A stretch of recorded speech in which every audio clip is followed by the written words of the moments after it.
আখাউড়া মুক্ত হয় 6 তারিখ ভোরবেলা।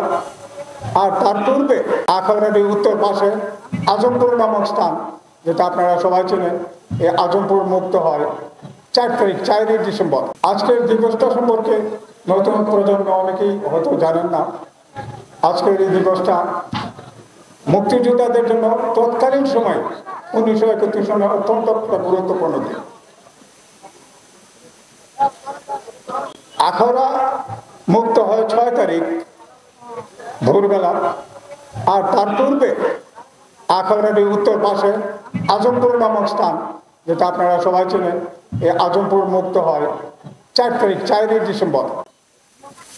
এবং এই 4 তারিখ ডিসেম্বর যে মুক্ত হয়, মুক্ত হওয়ার পেছনে দুজন লোকের সবচেয়ে বেশি অবদান সে হল লেফটেন্যান্ট, সেনাবাহিনীর একজন লেফটেন্যান্ট বদিউজ্জামান, যার সমাধি আছে এই আজমপুর যাওয়ার পথে রাস্তার পাশে পশ্চিম পাশে পাকা করা অবস্থায় আছে।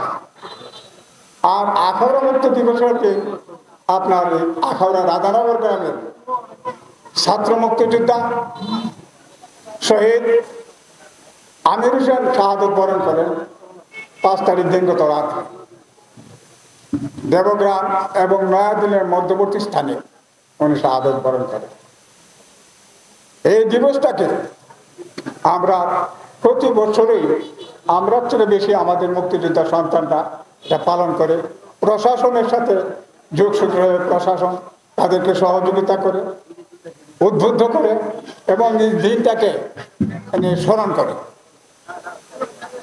হয়তো আমরা যারা আখাউড়ার প্রায় 600 মুক্তিযোদ্ধা, এখন 157 জন মুক্তিযোদ্ধা জীবিত আছে, সবাই চলে গেছে। আর বাকি 157 জনের যেতে বেশি দিন হয়তো লাগবে না। এই অনুষ্ঠানটা বা এই দিবসটিকে স্মরণ করে রাখার জন্য মুক্তিযোদ্ধার সন্তানরা এবং আখাউড়াবাসীকে আমরা সবসময় অনুরোধ করি। আগামীকাল 6 তারিখ, আগামীকাল যেখানে 6 তারিখ আপনার পতাকা, বাংলাদেশের পতাকা উত্তোলন করা হয়েছিল, সেই জায়গাটা হলো আপনার আখাউড়া পোস্ট অফিসের সম্মুখে। রং করা নিয়ে টেনশনে আছেন? আছে সহজ সমাধান। মদিনা পেইন্ট সেন্টারের এক্সপ্রেস পেইন্টিং সার্ভিস। বাড়ির প্রয়োজন অনুযায়ী আমরা দিচ্ছি কমপ্লিট পেইন্টিং সলিউশন।